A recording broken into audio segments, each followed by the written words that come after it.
കഴിവും കഴിവുകേടുകളും പറ്റി പറയുമ്പോൾ ഏതിലാണ് കൂടുതൽ ഫസ്റ്റ് ശ്രദ്ധിക്കുന്നത്? ഒരു ബിസിനസ് ആയിക്കോട്ടെ, സംരംഭം ആയിക്കോട്ടെ, നമ്മളെ മുമ്പിൽ വരിക, ഞാൻ ചെയ്താൽ ശരിയാവോ, അത് പൊളിഞ്ഞു പോവും, നെഗറ്റീവാ വരും, അതല്ല. പക്ഷെ അവർക്ക് തോന്നുകയാണ്, അതും കൂടി നമുക്ക് എഴുതി വെക്കാം, അത് നമ്മുടെ സ്ട്രെങ്ത് ആയിട്ട് എഴുതാം. അതിൻ്റെ താഴെ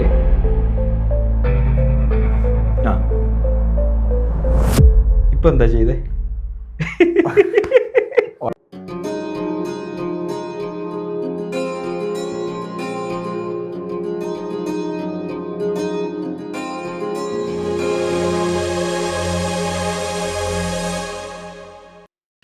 താൻ ആരാണെന്ന് തനിക്കറിയില്ലെങ്കിൽ തന്നോട് ചോദിക്കണോ താൻ ആരാണെന്ന്. അപ്പോൾ തനിക്കറിയാം താൻ ആരാണെന്ന്. സാറേ, ഈ ഒരു ഡയലോഗ് ഇങ്ങനെയല്ല നിങ്ങൾക്ക് അറിയാം, എന്നാലും ഇതേപോലത്തെ ഒരു ഡയലോഗ് ഉണ്ടല്ലോ. ഉണ്ട്. അപ്പോൾ ഈ ഡയലോഗ് എനിക്ക് ഓർമ്മ വന്നപ്പോൾ എനിക്ക് നിങ്ങൾ നേരത്തെ പറഞ്ഞല്ലോ, ഈ ലൈഫ് സ്കില്ലിൽ പെട്ട സെൽഫ് അവയർനെസ് എന്നൊരു സംഗതി, അതൊന്നും പറഞ്ഞതാണ് നിങ്ങൾക്ക്. നല്ലൊരു ചോദ്യമാണ്. ലൈഫ് സ്കില്ലിൽ നമ്മൾ സാധാരണ മദർ സ്കിൽ എന്നൊക്കെ പറയാം. ഒരു മനുഷ്യന് വിജയിക്കാൻ ഏറ്റവും അത്യാവശ്യമായിട്ടുള്ള ഒരു ലൈഫ് സ്കില്ലാണ് സെൽഫ് അവെയർനെസ് എന്ന് പറയുന്നത്. ഫസ്ലുവിനെ പറ്റി എന്തൊക്കെ അറിയാം? എനിക്ക് പിന്നെ വീട്ടുപേര്, പഞ്ചായത്ത്, വാർഡ് മെമ്പർ, അച്ഛൻ്റെ പേര്, അമ്മൻ്റെ പേര്, അതൊന്നുമല്ല എൻ്റെ സ്കില്ല്, അല്ലാതെ എൻ്റെ കഴിവുകള്, ഞാൻ ആരാണെന്ന് ഉള്ളൊരു ബോധം ഉണ്ട്. എന്തൊക്കെ തരത്തിലുള്ള ബോധം ആണ് ഉള്ളത്? ബോധം ഉണ്ടെന്ന് പറഞ്ഞല്ലോ. പിന്നെ അങ്ങനൊക്കെ ചോദിച്ചാൽ ഇപ്പം എങ്ങനെ പറയാം പെട്ടെന്ന്. പിന്നെ ഫോർ എക്സാമ്പിൾ, ഇപ്പം എനിക്ക് എന്തൊക്കെ ചെയ്യാൻ കഴിയും, അതായത് നിങ്ങളെ കഴിവുകളെ പറ്റി നിങ്ങൾക്ക് അറിയാം. ഓക്കെ. അതുപോലെ തന്നെ പിന്നെ കഴിവുകേടുകളെ കുറിച്ചിട്ട് അറിയാം. അടിപൊളി. പിന്നെ ഇപ്പം എന്താ ഈ കഴിവും കഴിവുകേടും അറിയാം.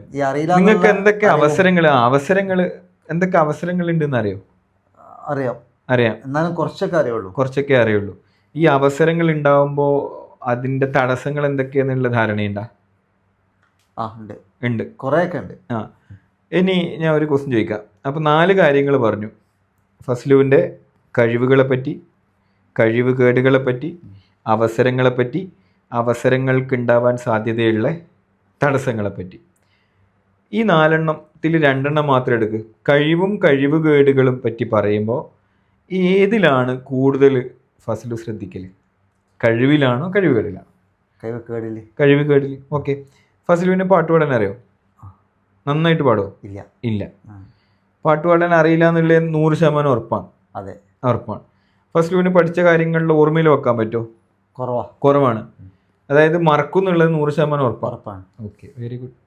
നോക്കിയേ, ഫസ്ലുവിൻ്റെ കാര്യത്തിൽ ഇപ്പം നോക്കുമ്പോൾ ഫസ്ലു ഫോക്കസ് ചെയ്യുന്നത് കഴിവുകേടിലാണ്. അതായത് ഫസ്ലുവിന് പാട്ടൊക്കെ പാടാൻ അറിയാം, ബാത്റൂമിൽ നിന്നൊക്കെ പാടുന്നുണ്ടാവുമായിരിക്കും അല്ലേ? പക്ഷേ ഫസ്ലിനോട് ഞാൻ ചോദിക്കുമ്പോൾ പാട്ട് പാടാൻ അറിയില്ല എന്നുള്ളതിനെ പറ്റി 100% ഫസ്ലിന് ഉറപ്പാണ്. ഇനി ആ കഴിവിനെ പറ്റി ചോദിക്കുമ്പോൾ ഇനി ചെയ്യുമെങ്കിൽ തന്നെ, അറിയുമെങ്കിൽ തന്നെ നമ്മുടെ കാര്യം തന്നെ ആലോചിച്ചാൽ മതി. നമ്മുടെ കഴിവുകളെ പറ്റി പറയുമ്പോൾ നമ്മൾ അതിലൊരു 100% നമുക്ക് കൊടുക്കാൻ പറ്റില്ല. ഞാൻ ചെയ്യും, ഓക്കെ, കുറച്ചൊക്കെ പാടും എന്നൊക്കെ നന്നായിട്ട് പാടുന്ന ആൾക്കാർ പോലും പറയാറുള്ളൂ. ഇവിടെ നമ്മൾ എപ്പോഴും ഫോക്കസ് ചെയ്യുന്നത് നമ്മുടെ കഴിവ് കേടിലാണ്. ഒന്നാമത്തെ കാര്യം. രണ്ടാമത്തെ കാര്യം, നമുക്ക് ഒരുപാട് അവസരങ്ങൾ ഉണ്ടാവും. പക്ഷേ നമ്മളിപ്പോൾ എന്തെങ്കിലും ഒന്ന് തുടങ്ങുമ്പോൾ നമ്മൾ ആദ്യം ഒരു ബിസിനസ് ആയിക്കോട്ടെ, സംരംഭം ആയിക്കോട്ടെ, നമ്മളെ മുമ്പിൽ വരിക, ഞാൻ ചെയ്താൽ ശരിയാവോ, അത് പൊളിഞ്ഞു പോവും, നെഗറ്റീവാ വരിക. അതായത് അവസരങ്ങൾ ഒരുപാടുണ്ടാവും, പക്ഷേ അവസരങ്ങളെ പറ്റി ആലോചിക്കുമ്പോൾ നമ്മുടെ മുമ്പിൽ ആദ്യം വരിക ഈ തടസ്സങ്ങളായിരിക്കും. ഓക്കെ. അപ്പോൾ സെൽഫ് അവെയർനെസ് തന്നെ ഒന്നുമില്ല. നിങ്ങളിപ്പോൾ ഫോർ ഇൻസ്റ്റൻസ്, എനിക്ക് ഫസ്ലുവിൻ്റെ വീട്ടിലേക്ക് വരണം, എനിക്ക് വഴി അറിയില്ല. ഞാൻ വന്നിട്ട് ഫസ്ലുവിൻ്റെ വീടിൻ്റെ അടുത്ത് എത്തുമ്പോൾ ഞാൻ ഫസ്ലുവിനെ ഫോൺ വിളിച്ചു. അപ്പോൾ ഫസ്ലുവിനെ വിളിച്ചു, ഹലോ, ഞാൻ നിങ്ങളുടെ വീട്ടിലേക്ക് വരണം, ഏതോ വഴിയിലാണ് ഉള്ളത് എന്ന് ഞാൻ പറയുമ്പോൾ ഫസ്ലു എന്നോട് ആദ്യം ചോദിക്കുന്ന ചോദ്യം എന്തായിരിക്കും? കറക്റ്റ് ലൊക്കേഷൻ പറ, നിങ്ങളിപ്പോൾ എവിടെയാണ്? അപ്പോൾ നമ്മൾ ഓരോരുത്തരും നമ്മൾ മാനസികമായി, ശാരീരികമായി, അതുപോലെ സാമൂഹികമായി, സാമ്പത്തികമായി, വൈകാരികമായി നമ്മൾ എവിടെയുണ്ട് എന്നുള്ളൊരു തിരിച്ചറിവ് നമുക്കുണ്ടായി എങ്കിൽ പിന്നെ അങ്ങോട്ട് നമ്മുടെ ഇടപെടലുകളിലൊക്കെ വളരെ വലിയ മാറ്റം ഉണ്ടാവും. അപ്പോൾ നമ്മളുടെ സാമൂഹികമായിട്ട്, മാനസികമായിട്ട്, വൈകാരികമായിട്ട്, അതുപോലെ ശാരീരികമായിട്ട് മാനസികമായിട്ടൊക്കെ നമ്മൾ എവിടെ എന്നുള്ള തിരിച്ചറിവ് എപ്പോൾ നമുക്ക് ഉണ്ടാവുന്നുണ്ടോ അപ്പോൾ നമുക്ക് ഈ മാനസികമായിട്ട് നമുക്ക് കാര്യങ്ങൾ ഉൾക്കൊള്ളാൻ പറ്റും. അതിൻ്റെ അർത്ഥം നമുക്ക് നമ്മളെ പറ്റിയുള്ള തിരിച്ചറിവുണ്ടായി എന്നുള്ളതാണ്. അതിന് പറയുന്ന പേരാണ് സെൽഫ് അവെയർനെസ്. അപ്പം മനുഷ്യന്മാർ പറഞ്ഞതുപോലെ നമ്മളെ തന്നെ തിരിച്ചറിഞ്ഞ് നമ്മുടെ നെഗറ്റീവുകളെ മറച്ചു വെച്ച് പോസിറ്റീവുകളെ കൊണ്ടുവന്ന് നമ്മളെ സ്കില്ലില്ലായ്മയെ ഒഴിവാക്കി സ്കില്ലുകളെ കുറിച്ച് മനസ്സിലാക്കി അല്ലേ ഓർത്തെടുത്ത് കാര്യങ്ങൾ ചെയ്യുക. അഥവാ സെൽഫ് അവെയർനെസ് എപ്പോഴും ഉണ്ടാക്കുക. ഒരു കാര്യം കൂടി, ഈ സെൽഫ് അവെയർനെസ് ഉണ്ടാക്കാൻ വേണ്ടി നമ്മൾ സാധാരണ ചെയ്യുന്ന ഒരു കാര്യമുണ്ട്. നമ്മൾ നേരത്തെ പറഞ്ഞു തന്നെ, നമുക്ക് ഒരു നോട്ട്ബുക്ക് എടുത്തിട്ട് അതിൽ നമുക്ക് ആദ്യം നമ്മളുടെ സ്ട്രെങ്ത് നമുക്കൊന്ന് എഴുതി നോക്കാം. സ്ട്രെങ്ത് എന്ന് എഴുതുക. എന്നിട്ട് അതിൻ്റെ അകത്ത് ഓരോ നമ്പർ ഇട്ട് നമുക്ക് നമ്മുടെ സ്ട്രെങ്ത്തുകൾ ഓരോന്ന് എഴുതാം. ആദ്യം സ്ട്രെങ്ത്തുകൾ നോക്കിയാൽ നമുക്ക് ചിലപ്പോൾ കൂടുതൽ കിട്ടിക്കൊള്ളണമെന്നൊന്നുമില്ല. കാര്യം നമ്മളെപ്പോഴും ഫോക്കസ് ചെയ്യുന്നത് നമ്മളുടെ വീക്ക്നെസ്സിലാണ്. ഇനി നമുക്ക് അറിയുന്ന ആൾക്കാരോട് നമുക്ക് പോയിട്ട് വേണമെങ്കിൽ ചോദിക്കാം, നിൻ്റെ അഭിപ്രായത്തിൽ എനിക്ക് എന്തൊക്കെ കഴിവുകളുള്ളത്?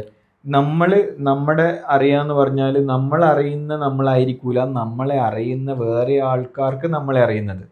അപ്പോൾ നമ്മൾ ആ ഇടപെടലിലൂടെ നമുക്ക് അവരോട് ചോദിച്ചാൽ അവർക്ക് അറിയുന്ന നമ്മളുടെ ഗുണങ്ങൾ ചിലപ്പോൾ പറയും. ചിലപ്പോൾ നമ്മൾ പോലും പ്രതീക്ഷിക്കാത്ത ഗുണങ്ങൾ അവർ നമ്മളിൽ കണ്ടെത്തി എന്ന് വരും. അപ്പോൾ ഇതൊരു പ്രാക്ടീസ് ആയിട്ട് എടുക്കാം. അപ്പോൾ നമ്മളുടെ സ്ട്രെങ്ത്ത് എഴുതണം. ആ സ്ട്രെങ്ത്ത് നമുക്ക് തോന്നുന്ന എഴുതാം. നമ്മുടെ ഏറ്റവും അടുത്ത ഫ്രണ്ട്സിനോട് ചോദിച്ചാൽ അവർ പറഞ്ഞു തരുന്ന ആ ഒരു സ്ട്രെങ്ത്തും കൂടി നമുക്ക് എന്ത് ചെയ്യാം. ചിലപ്പോൾ നമുക്കത് ഉണ്ടായിക്കൊള്ളണം എന്ന് നമുക്ക് തോന്നണമെന്നില്ല, പക്ഷെ അവർക്ക് തോന്നുകയാണ്. അതും കൂടി നമുക്ക് എഴുതി വെക്കാം. അത് നമ്മുടെ സ്ട്രെങ്ത് ആയിട്ട് എഴുതാം. അതിൻ്റെ താഴെ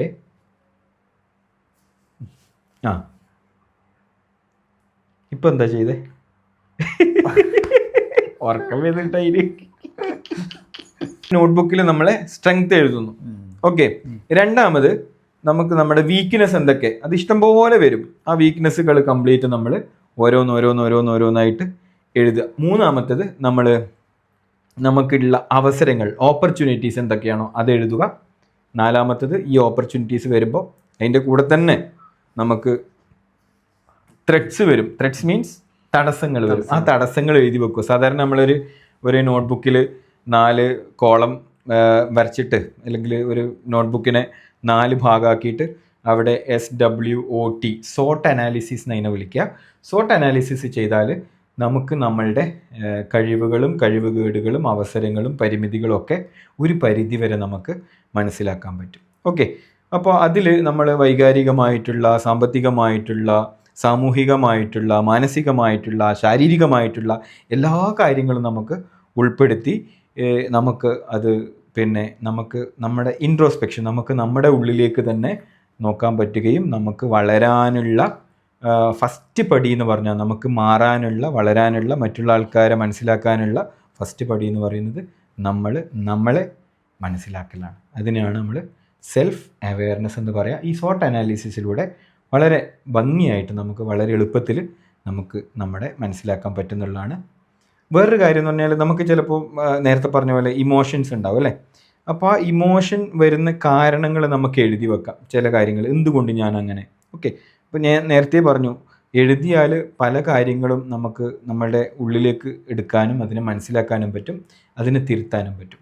അപ്പോൾ ഒരു ജേണൽ ഉണ്ടാക്കുക എന്നുള്ളതാണ്. നമ്മൾ ഓരോ ദിവസവും എന്തൊക്കെ കാര്യങ്ങൾ ചെയ്തു, ആരോടൊക്കെ ഇടപെട്ടു, അപ്പോഴൊക്കെ നമുക്ക് എന്തൊക്കെ ഇമോഷൻസ് ഉണ്ടായത്, ആ കാര്യങ്ങൾ നമ്മളൊന്ന് എഴുതി എടുക്കുക എന്നുള്ളതാണ് സെൽഫ് അവെയർനെസ് ആ സ്കില്ല് കൂട്ടാനുള്ള വേറെ ഒരു മാർഗം. ഇനി ഒരുപാട് മാർഗങ്ങളുണ്ട്, നമുക്ക് വഴിയെ പറയാം. Okay thank you. അപ്പോളേ നിങ്ങളിങ്ങനെ കേട്ടിരുന്നാൽ പോരാ, ഇത് നമുക്ക് എന്ത് ചെയ്യണം, പ്രാക്ടിക്കലാക്കണം. അതിനെന്താ നമ്മൾ ചെയ്യേണ്ടിയേ? വേഗം പോയി ഒരു ബുക്കും ഒരു പെൻസിലും എടുത്തുകൊണ്ട് വരി. എന്നിട്ട് ഞാൻ ഇവിടെ എഴുതി വെച്ച കണ്ടില്ല നിങ്ങൾ, ഈ എഴുതി വെച്ചൊരു ജോബ് ഹണ്ടേഴ്സ് എന്തൊക്കെ ചെയ്യണം എന്നുള്ളതിനെക്കുറിച്ചാണ്. അപ്പോൾ അതേപോലെ നിങ്ങൾ ഓരോരുത്തരും എന്ത് ചെയ്യുക, നിങ്ങളുടെ ഒരു 10 സ്ട്രെങ്ത്ത്, ഒരു 10 വീക്ക്നെസ്, ഇനി കുറക്കണ്ട ഒരു 10 ഓപ്പർച്യൂണിറ്റീസ് അഥവാ അവസരങ്ങൾ, എന്നിട്ടോ ഈ അവസരങ്ങൾക്ക് ഉണ്ടാകുന്ന തടസ്സങ്ങൾ ഇതൊക്കെ 10 എണ്ണീച്ച് എഴുതി വെക്കുക. എന്നിട്ട് എഴുതി വെച്ചാൽ മാത്രം മതിയോ? പോരാ, ഇതെന്ത് ചെയ്യണം, അനലൈസ് ചെയ്യണം. ഇങ്ങനെ അനലൈസ് ചെയ്യുമ്പോൾ നമുക്ക് എന്ത് ചെയ്യും, നിങ്ങൾക്ക് നിങ്ങളെ തന്നെ തിരിച്ചറിയാൻ കഴിയും. അങ്ങനെ തടസ്സങ്ങളെ എങ്ങനെ കുറച്ച് കൊണ്ടുവന്ന് അവസരങ്ങളാക്കി മാറ്റാം. അതേപോലെ ദൗർബല്യങ്ങളെ മാറ്റി എങ്ങനെ ശക്തിപ്പെടാമെന്നും സ്വയം നമുക്ക് എന്ത് ചെയ്യും, ബോധ്യപ്പെടും. ഇത് എഴുതി തന്നെ ചെയ്യണം കേട്ടോ, അല്ലെങ്കിൽ ശരിയാവില്ല. അപ്പം മറ്റൊരു വിഷയവുമായി അടുത്ത എപ്പിസോഡിൽ നമുക്ക് കാണാം.